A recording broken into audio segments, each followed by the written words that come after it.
fun little villains panel for you guys coming up.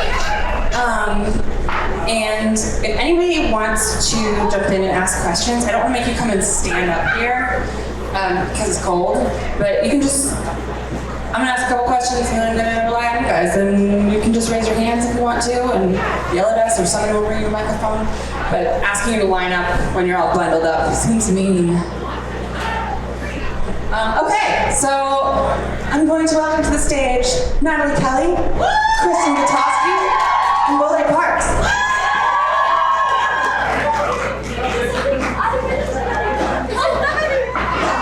I said them really fast. I'm already going double speed. Oh my gosh. Wow. Thank y'all for being here. I know it's cold. Yeah, you guys need blankets. Where are the blankets for everybody? So thank you. You want to do something? I feel If anyone gets really cold, we will give you a blanket. Do you want this blanket? You okay? Who needs a blanket? You sure? No.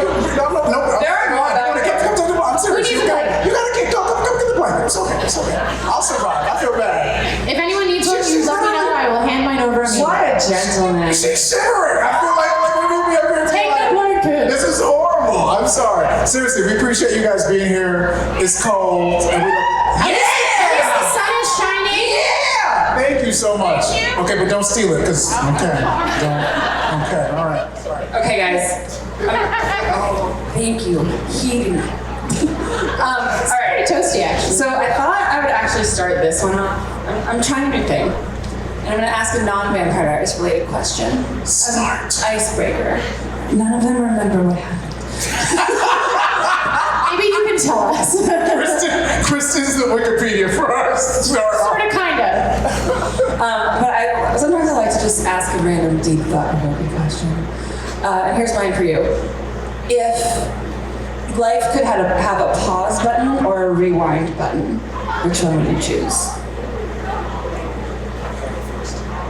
Pause, because I feel like in today's world we move so fast that to slow down and to really be present and to appreciate what's happening right now is the biggest gift. Also, I don't want to rewind to what happened in my past, but that's just personal to me. It's funny that, like, as you were saying that, I was thinking, like, this convention almost gives us, like, the chance to, like, retroactively pause the experience of doing these shows, because it went really fast. It, like, blew by. And then we get to come and talk to you guys who it's still, like, very present for. Gives us a pause. What do you guys think? I mean, I feel like I was going to say almost something identical to Nat, so I'm going to switch it up. Because we're just so in sync. I would maybe rewind and try to experience things through a new light, because I feel like you learn so much, and then you look back to old experiences and you're like, oh, if I only knew what I know now back then. I feel like it sounds like my mom who used to say this to me.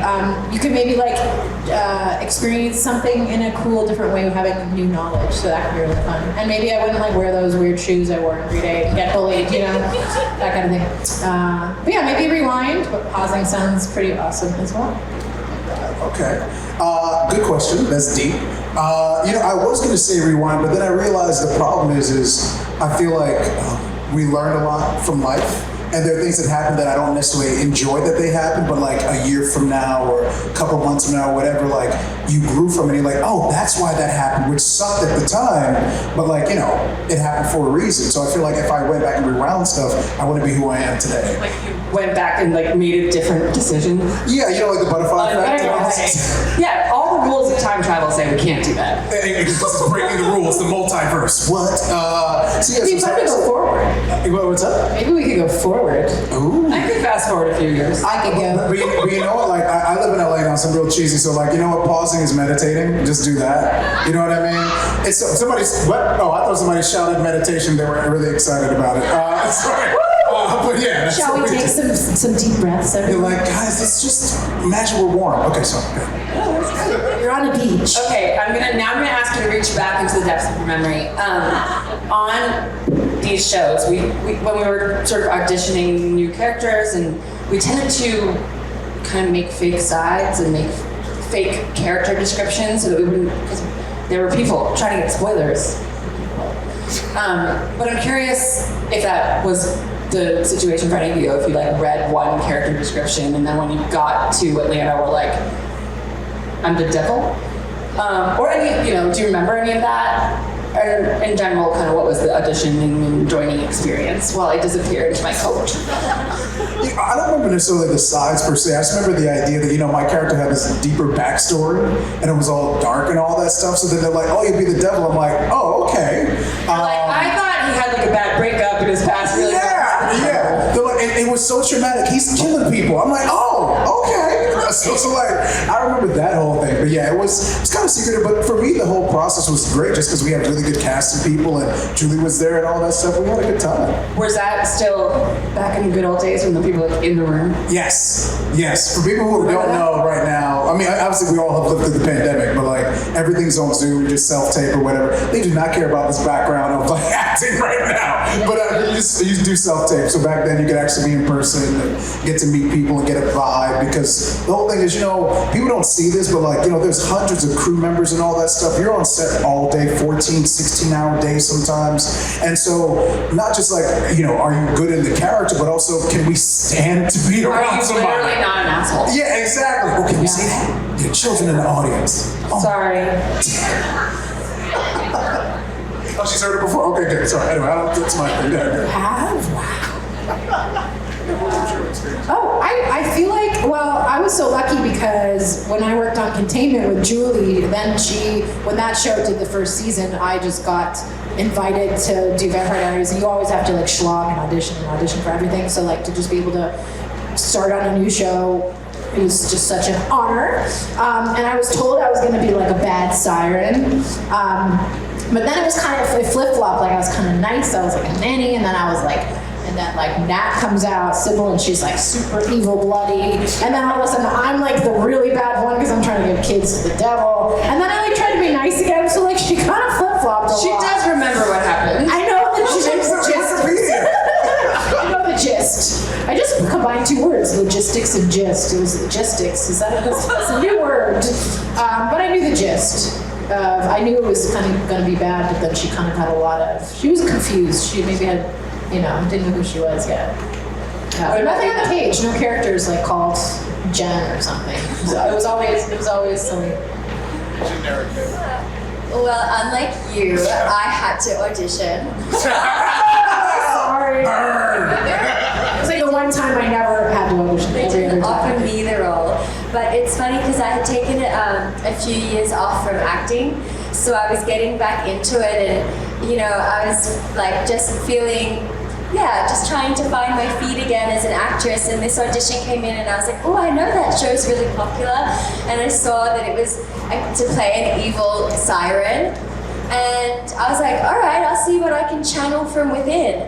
And they called me back, and they're like, so it turns out you are an absolute natural at being evil. It's like, oh, this is the one I book. This is the role that I'm believable in. And I have to say, out of all the characters I've played, Sybil was just the most fun to play because I was really just being myself. I was being the kind of evil big sister I was to my little brother. Like I was remembering all the times when I was actually evil, and I just had so much fun with it. And I remember in the audition, I was letting loose and I actually sang, and I think it was just the role that really freed me up to be me. So thank you for writing it. That's so cool. That's very How's your brother doing? He'll never watch the show or talk to me. What was it like? You guys all, the show had been on for several years. The cast everybody had been through their things and known each other for a long time. What was it like sort of coming in midstream? Did you arrive and feel like you had to form your own little group? I mean, were they mean and cliquey? No. No, I don't mean it like that. I mean it like they've been through some shit. Well, it was like coming into a family. But can I tell you what? Everyone was so warm and welcoming, and it was nice coming in at the end because everybody was like, they were able to give you a rundown. Like, this is how it works. It was like a well-oiled machine. And at the same time, it was really nice bonding with these guys who were also in the same boat as me and these little newbies in this very established, universe. Yeah, everyone was so lovely, and they made us feel like part of the team for sure. And then of course, we spent so much time together, Nat and I especially, because we were like living in the hotel for like months and months. We actually Nat made her hotel room just like become a whole home. She would like cover her TV with like blankets, and she'd be cooking with bone broth, and I'd be like coming into her room and it would smell like incense, and I was like, can I stay a while? So we ended up, hanging out a lot because we saw each other a lot down the hall and at work, but everybody, all the established actors were just super kind and generous and just were like, hey, welcome, let's hang. You had kind of also you had already, because you shot Containment here. So Kristen had kind of slotted into the group anyway, because that anytime a new show or anything would come, we'd be like, be our friends, come hang out with us. We all go to the Krog Bar. I don't think that exists anymore. Oh my God. And which bar? What the bar? Krog Bar. It's called. All like the Inman Park, Beltline area. Anybody hang out there? And it's funny because I thought, when I was doing my research today, I always thought that you were on Vampire Diaries first and then Containment, because you were just in the mix really easily. No, we started, it was the reverse of kind of what Chris did. Chris was in Vampire Diaries, then Chris Wood, he did Containment. One thing about Julie Black, she keeps people employed. I felt very happy to be in the family. I mean, we were obviously very sad that Containment only had like one season run, so she was very kind to say, you were unemployed, I shall employ you for one more little round. So yeah, I got to hang out with everybody a lot while we did Containment. May that show rest in peace, but we had a great time doing it. By the way, post-pandemic, you should watch it. It's so good. It's very relevant. One season, I think it's on Peacock.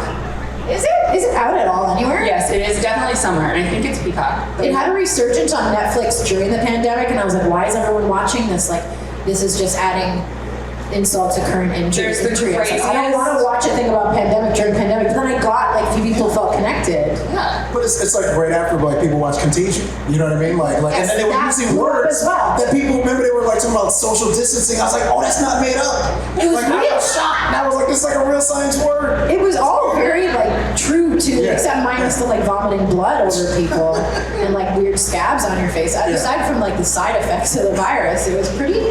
Containment came out years before the pandemic, and it was 8 feet apart. You have to 2016. Yeah. And you guys have to watch it. There's a very sexy.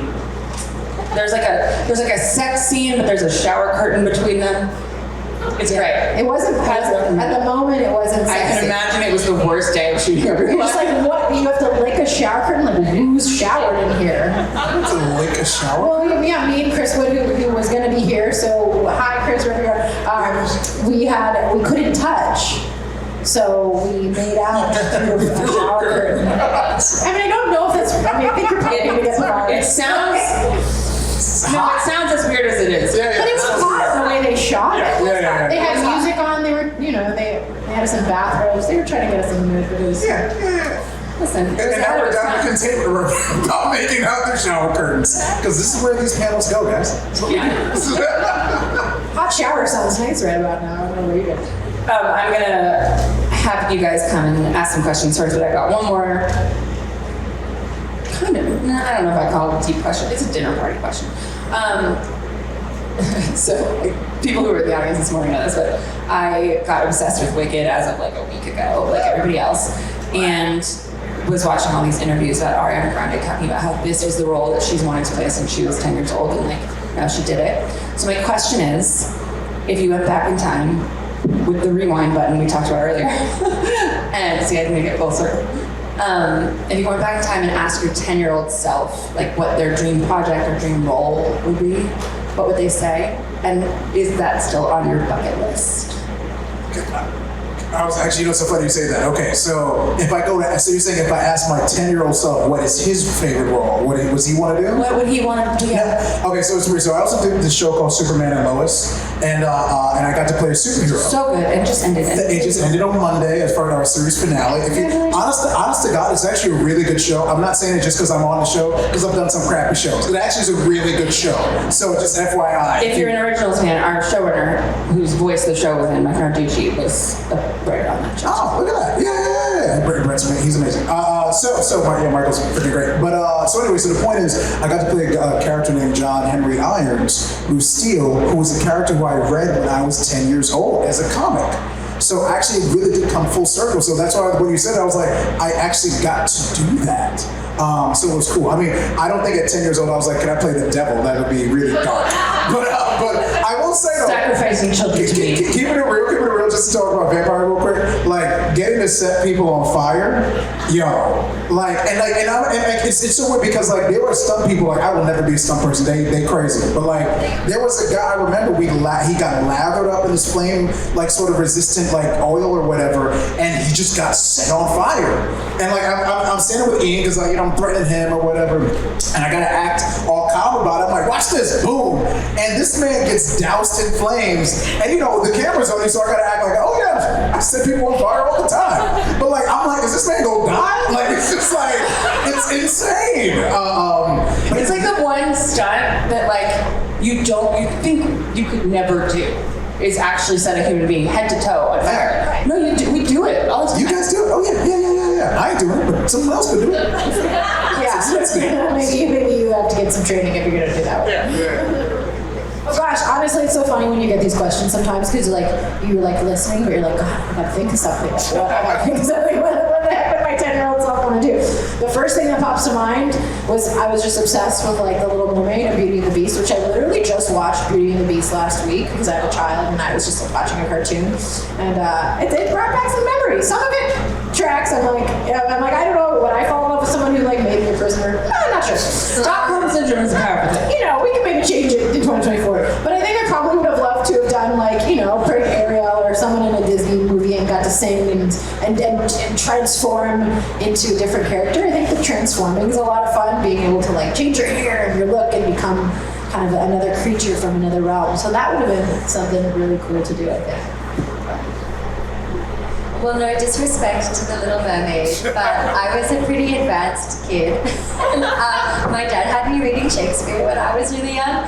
So when Baz Luhrmann's Romeo and Juliet came out, has anyone seen that with Claire Danes and Leonardo DiCaprio? Classic, you must watch. Good movie. That was the movie that made me want to become an actress, and I cried all the way home, and I cried for hours after that movie was over. And finally my mom was like, okay, but Nathalie, you read the play, you know that they die at the end. Like, you knew what was going to happen. And I said, no, I'm not crying because they die. I'm crying because that's what I want to do.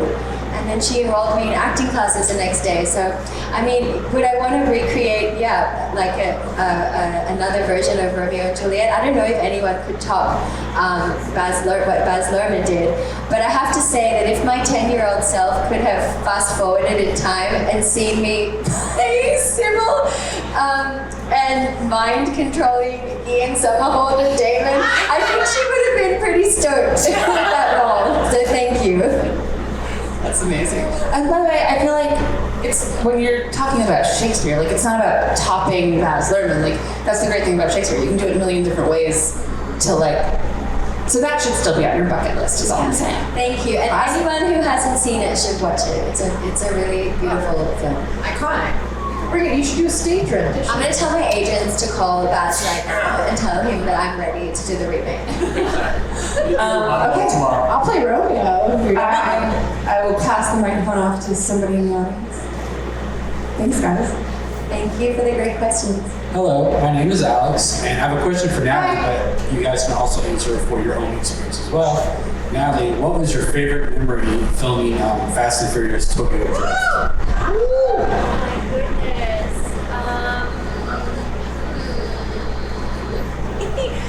Honestly, my favorite memory in general was just being in Japan.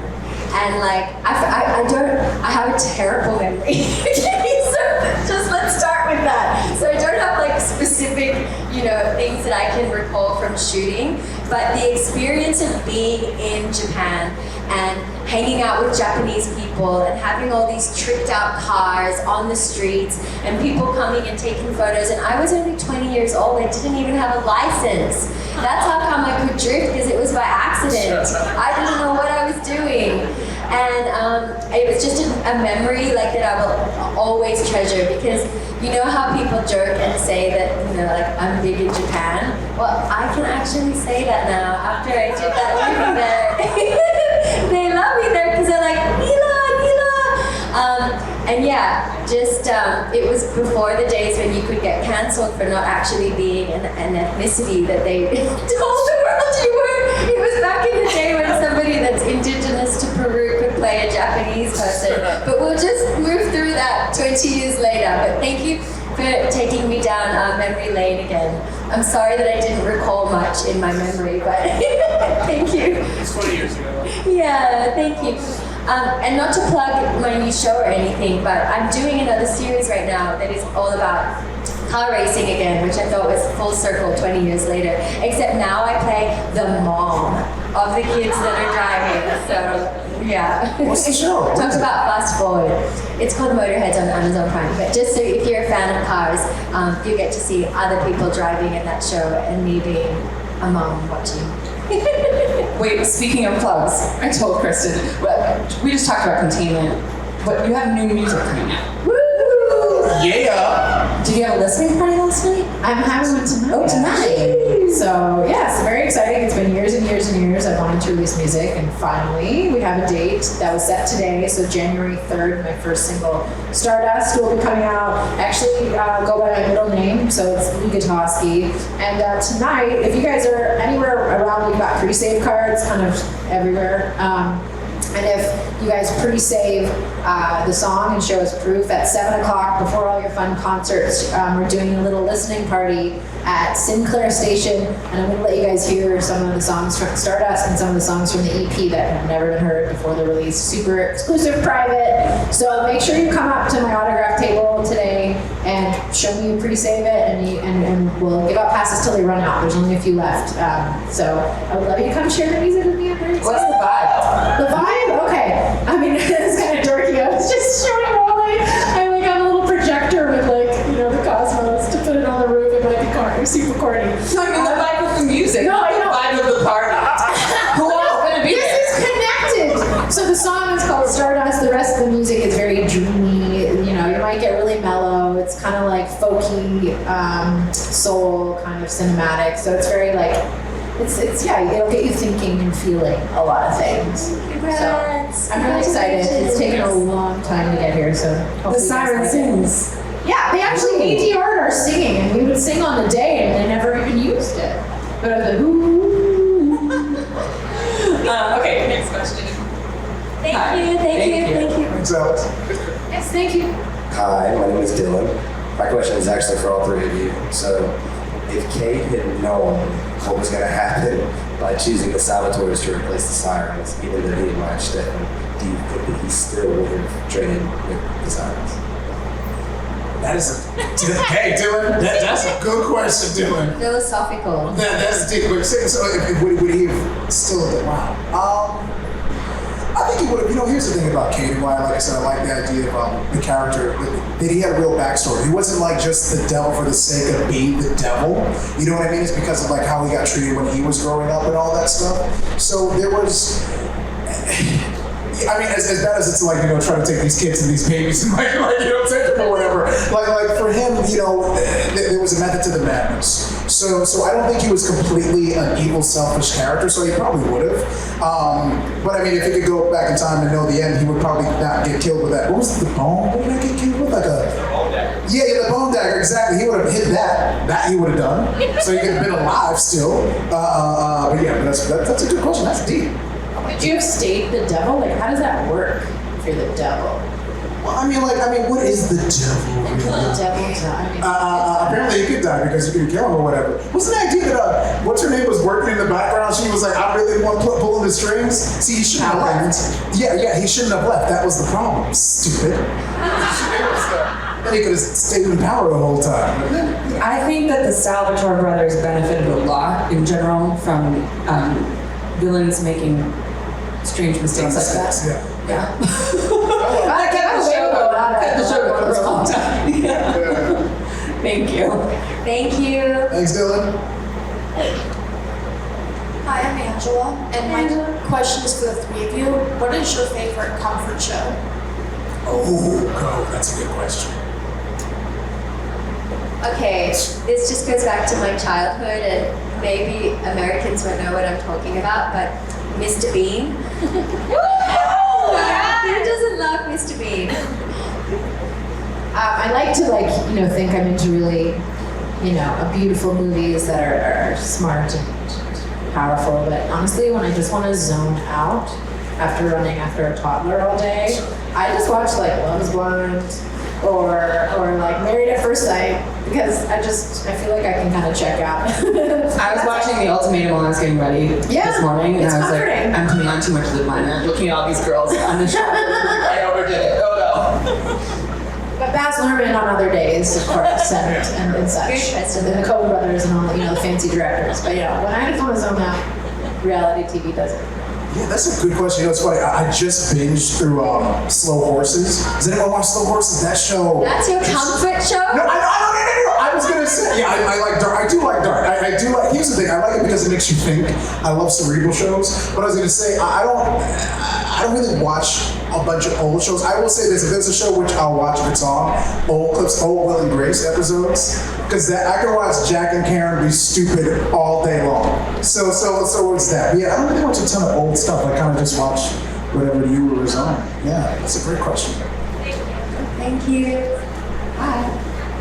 My name is Riley, and I was wondering what was your favorite part about the role you played for Oliver? Good question. It's funny. I setting people on fire. I'm not gonna lie. No, I will say. So evil. He's so evil. He likes to burn people. No, I will say it's funny. We had a gag they did where in the script I was supposed to like light a book on fire, and so something like that. I forget maybe they said that in the script. So I was so I remember like I get on set. And they say, yeah, so we have a thing where they've rigged a book through it's like some thing or whatever. You're gonna set the book on fire in your hand. I said, okay, cool, whatever thing is some other time. They're like, no, you're gonna do it now. And I said, oh, okay. And so they literally hooked this thing up. It's like some pack was in here and the wire put through to there or whatever. And I had a book in my hand and it was connected to the wire. And so they're like, just FYI, once it burns, get it off and like put the book down. I said, I know, it's a thing in fire on my hand. Do you think I'm gonna hold this? So they just told me to do this on the fly. I said, okay, cool.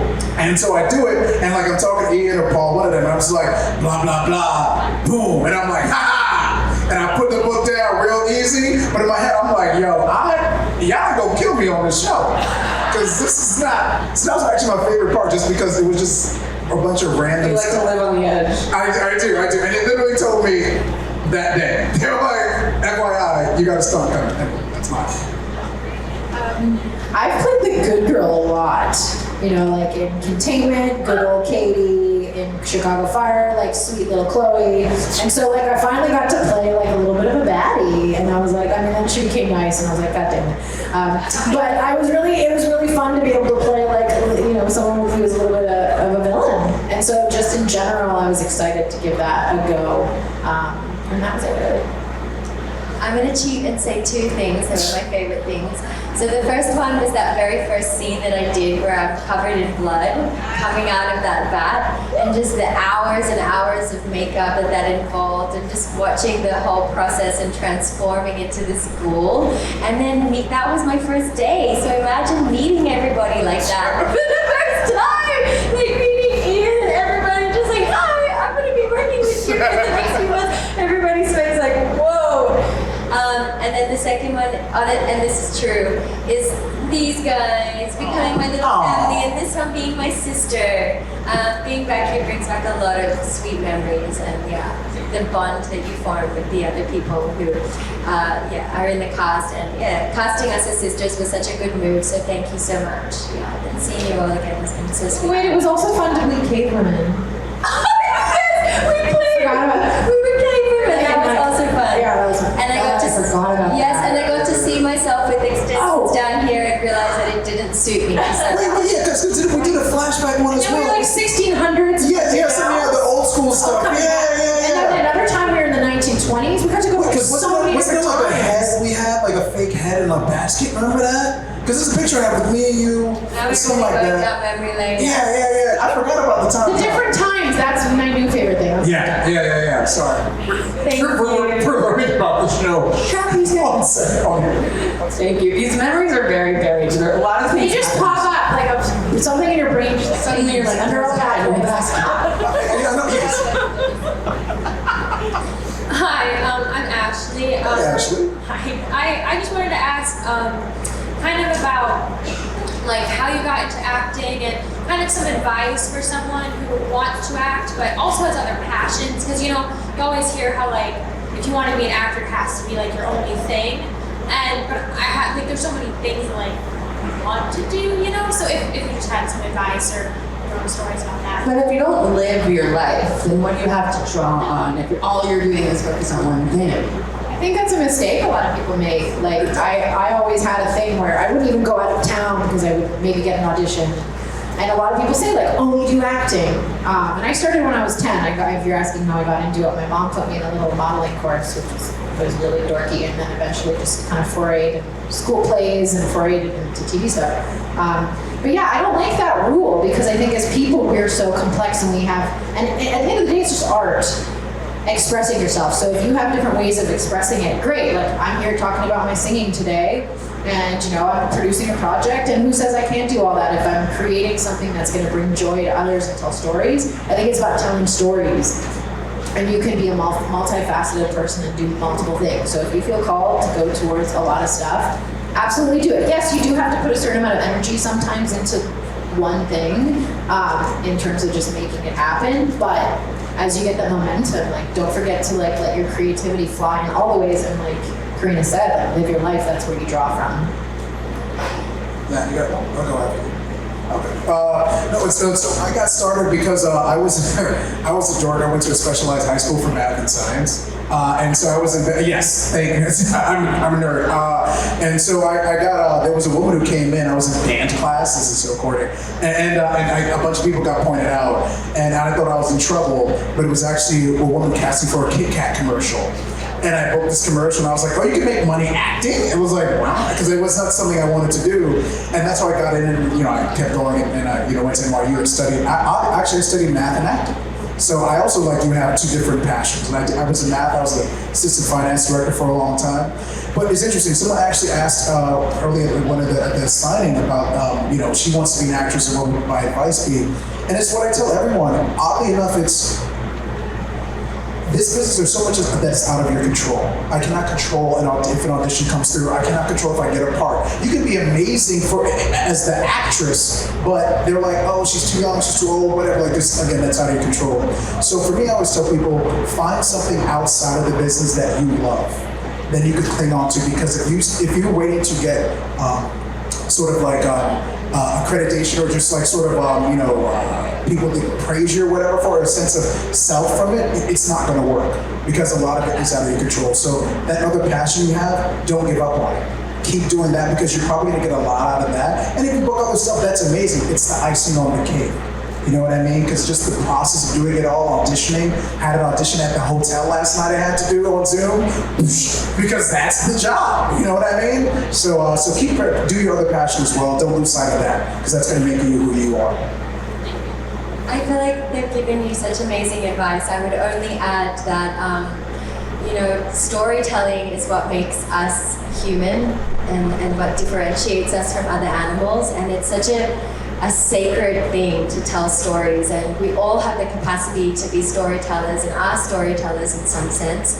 And just don't limit that to the path that Hollywood lays out for you. There's so many ways to tell stories and to act and to express yourself creatively. And also, I would also recommend to write your own things now, because we do need more stories told by different people and diverse people. And because we're speaking to human experience, and there's an unlimited amount of human experiences out there, and so yours is just as valuable as any of ours. Great question, and good luck. Yes, go for it. Wait, what's the other thing you love outside of acting? Teaching. I love teaching. My mom was a teacher. Definitely don't give that up. Yeah, we need that. We need education, please. Teach acting. Okay, we have time for one more. Thank you. Thank you so much. She merged the two. Teach acting. Mind blown. Hi, my name is Brennan. I'm such a fan of VTubers from other things you do as well. And I was wondering if there was one moment in your careers, and Carina, you too, where you were like, this is what I was meant to do. I did choose the right thing. In whatever form that is. Well, beautiful question. When I did The Baker and the Beauty, which if you haven't seen, you can watch it on Amazon Prime. Thank you. And I'm not a big fan of romantic comedies, just for whatever reason. But when I did one, and I realized what a beautiful story it was, I remembered back to Claire Danes in Romeo and Juliet, and I thought, I'm kind of channeling what it is I always wanted to do, which is tell a story about love and inspire people to love. So thank you for that beautiful question. Wow. See, claps. And now top that. You do. I'm actually, I did a little indie film a couple of years ago with Melissa Barrera, and I worked with the director before. At first, there was this movie I did with him, with Ryan Leeson, called The Dust Storm, and then I did another film called All the World is Sleeping, and I got to tell a story of women in recovery from drug addiction, and we got to work with actual women in recovery who produced a project and helped our writer and director Ryan write it. And so what in that moment was so powerful to me is we were telling very real stories about very important people who often get missed in the world and have all these struggles, and just to really be able to speak with these women of something they've been challenged with in their life, overcome, and to be a voice for folks who often don't get a stage. That was a moment where I was like, I feel like I'm doing the right thing. So yeah. Well, honestly, mine is just what I had mentioned before when I got to play this character, John Henry Irons, who I read as a comic, as a kid. You know what I mean? Like, for me, I was like, wow, I'm portraying something that gave me hope as a child. And I've gotten to talk to people. There's some woman who spoke to me earlier, I forgot her name, we talked about addiction as well, and she talked about how she watched Vampire Diaries when she was going through a really rough time. And for me, like I said, my mom was a teacher, so a lot of times I poo-poo, I'm like, guys, we're just actors, calm down, it's not that deep. Like, I really do love teachers. I'm like, passing education on is a really important thing. I volunteer. But so I normally put more importance on that. So when I've talked to people and they say like, oh, you got me through a rough time, there's a guy who came up to me and was like, dude, I was in prison and we would watch your show and it helped us pass the time. I was like, damn. Yeah, I know, that's what I'm saying. So things like that, when I hear those stories, then it makes me realize, oh, there is something to this. You know what I mean? Besides just having fun and doing these characters. So yeah, when I get to hear about the impact we have on people's lives, for me, that's huge. It's really about you guys, essentially. Yeah. Thank you for your question. I'm gonna say something that's the complete opposite of that. Honestly, which is that I've kind of always been a decent writer, good writer. I'll say good writer. Like my whole life. Like I feel like it's the only thing I've been really good at. But since I was a kid, I was good at it. So I don't know if there was ever a moment where I was like, this is the right thing to do. It was more like, this is the only thing I can do. But I, like from the beginning of my writing career, like I was very active on Twitter. I was like out here listening to all of you guys. And I have a broken brain where like 100 of you can tell me that you love something that I wrote, but the person that didn't like it is very loud in my head, and that's what I fall asleep thinking about. And then, and it's not about disrespecting you guys. I love you guys. It's just like it doesn't land in my brain. But then this summer, I worked with an actor named David Morse, who's a very fancy, big deal actor who I was very scared to write for. When we hired him, I was like, I better step my game up. And he wrote me a letter at the end of this season that, took my imposter syndrome and just kicked it out the window. I'm really hearing from somebody who's done Shakespeare and has done Oscar-nominated films, and we were just so lucky to work with him, for him to say that he loved performing this character that I wrote. So basically what I'm saying is, I only listen to famous actors when they tell me that I'm good. But it was really meaningful. It was I think that the echo chamber got a little quiet. But yeah. But that's deep though. I mean, think about it now. Like, you know, like for the kids, the younger people or whatever. By the way, I know I'm old because I refer to them as the young people. But the youth of the day, of like, you know, like social media, like we didn't have that growing up. You know what I mean? So not only do you have like, you know, the people. A lot of noise. Yeah, so there's a lot of noise. Like you're saying, the idea of learning to value yourself, you know, like through all that, that's huge. Yeah, that's great. Imposter syndrome is so real. I don't think anybody who's like in a field that they wanted to get into ever feels like really like I nailed it. This is exactly what I was like. Yeah, man, I rock. I said, But you are the real deal, Carina. I do think that there's something to the imposter syndrome, to being like, fine, if I am a fake, like, I'm really good at faking it. Like, none of these idiots seem to know that I'm not supposed to be here. Thank you for your question. And that is a wrap for us. Thank you guys for being here. Yeah. Don't steal that blanket. I didn't forget that I let you that blanket. Okay. Go get more. Take the blanket and run.